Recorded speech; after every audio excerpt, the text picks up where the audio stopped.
یعنی اتنی کثرت سے جو جانور ذبح کرنے کا حکم دیا، آپ غور فرمائیں، جو شخص تمام سال گوشت نہیں کھا سکتا، جیسے آج کل بکرے کا گوشت 300 روپے سے اوپر ہو رہا ہے، تو وہ اس کو بھی گوشت مل ہی جاتا ہے.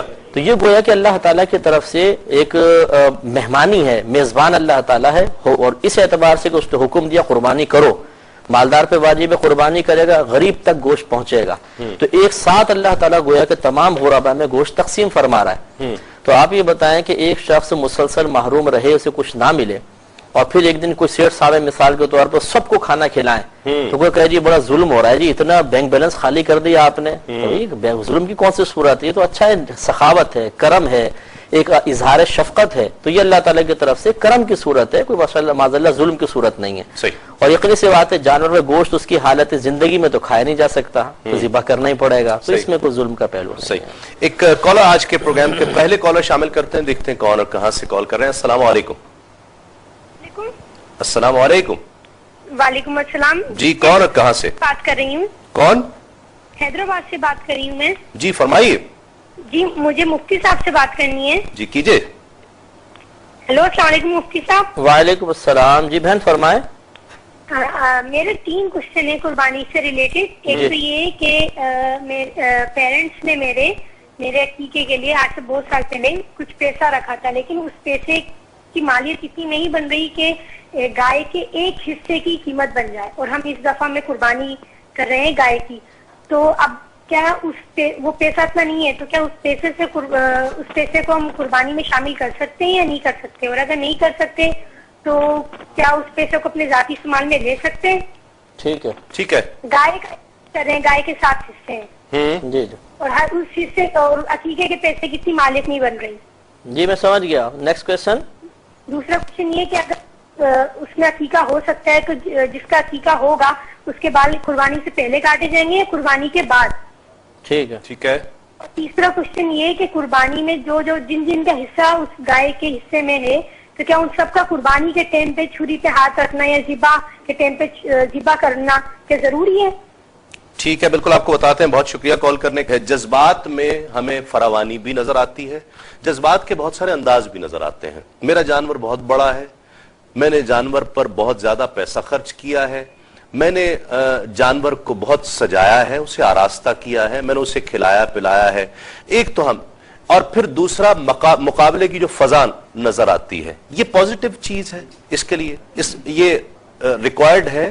دیکھیں تصویر سب سے، جیسا کہ میں نے پہلے بھی عرض کیا کہ قربانی جو ہے یہ نقل ہے، اور اس کی اصل ہے ابراہیم علیہ السلام، اور نقل جو ہے وہ وہی قابل قبول ہوتی ہے جو اصل کے موافق ہو. ٹھیک ہے. تو اب آپ اصل پہ غور کریں کہ حضرت ابراہیم علیہ السلام نے اپنے لختے جگر کی گردن پہ چھری رکھی، اس سے مقصود کیا تھا؟ اللہ تبارک و تعالیٰ کی رضا. اب ایک بھائی انہوں نے 5 لاکھ روپے کا فار ایگزامپل جانور خریدا، اور خود جا کے ہر کے پاس جا کے بتانا کہ میں اتنے کا خریدا ہے، تو اس میں وہ خود اپنے آپ سے سوال کریں، اپنے قلب سے پوچھیں کہ اس میں میرا مقصود کیا ہے. اور جب تک ہم کسی کو بتاتے نہیں تو قلبی طور پر مطمئن نہیں ہوتے. تو پتہ یہ چلا کہ اگر ہمارا مقصود ریاکاری ہے، لوگوں کو دکھانا ہے، تو یہ نقل اصل کے موافق نہیں ہے. تو یہاں پر 5 لاکھ کے بجائے اگر آپ 20 لاکھ روپے کا بھی جانور لے آئیں تو کوئی فائدہ نہیں ہے. لیکن اگر آپ اسے اللہ تبارک و تعالیٰ کی رضا کے لیے قربانی کر رہے ہیں، اور آپ نے گائے کے اندر صرف ایک حصہ ڈالا اور 4-5 ہزار روپے کی رقم خرچ کی، اور مقصود ہے اللہ تبارک و تعالیٰ کی رضا حاصل کرنا، تو اس صورت کے اندر یہ انتہائی باعث سعادت ہے. اور اس کے اندر یہ بات بھی انتہائی اہم ہے کہ اگر ہم غور کریں کہ قربانی جو ہے وہ ایک ہمارا مذہبی شعار بن چکا ہے، اور ہمارے یہاں اس مذہبی شعار کو بطور میلہ لیا جاتا ہے. اس لیے آپ نے دیکھا ہوگا کہ جب ہم منڈیوں میں جاتے ہیں تو وہاں پر لیٹ نائٹ باقاعدہ لوگوں کا آنا، اور کئی ایسے ہوتے ہیں کہ ایک دن اپنا جانور لینے کے لیے گئے، دوسرے دن دوسرے کا لینے کے لیے گئے، تیسرے دن دوست کے ساتھ گئے. اور کچھ تو ایسے بھی ہمارے افراد ہوتے ہیں جو وہاں پہ جا کے ٹائم ضائع کرتے ہیں، اور ان سے اگر پوچھ لیا جائے کہ آپ نے فجر کی نماز پڑھی اور عشاء کی نماز پڑھ کے نکلے تھے، تو انڈرسٹوڈ بات ہے کہ جواب نفی کے اندر آتا ہے، نیگیٹو بات ہے. شوقیہ منڈی میں جانے کا شوق ہے. اور پھر اس کے اندر یہ سوچیں کہ ان ایام کے اندر ہم کتنی اللہ تبارک و تعالیٰ کی نافرمانیاں کرتے ہیں. ہونا تو یہ چاہیے کہ ہم گردن پہ چھری رکھ لیں، اور مقصود یہ ہو کہ ہمیں اللہ تبارک و تعالیٰ کی رضا مل جائے. ایک ناظرین ایک کالر شامل کریں گے، دیکھتے ہیں کون اور کہاں سے کال کر رہے ہیں. السلام علیکم. ہلو السلام علیکم. السلام علیکم. جی وعلیکم السلام. کون صاحب اور کہاں سے؟ میں شاہد حسین پشاور سے بات کر رہا ہوں سر. جی شاہد صاحب کہیے، کیا کہیے گا؟ یہ میرا والد اور والد فوت ہو چکے ہیں نا،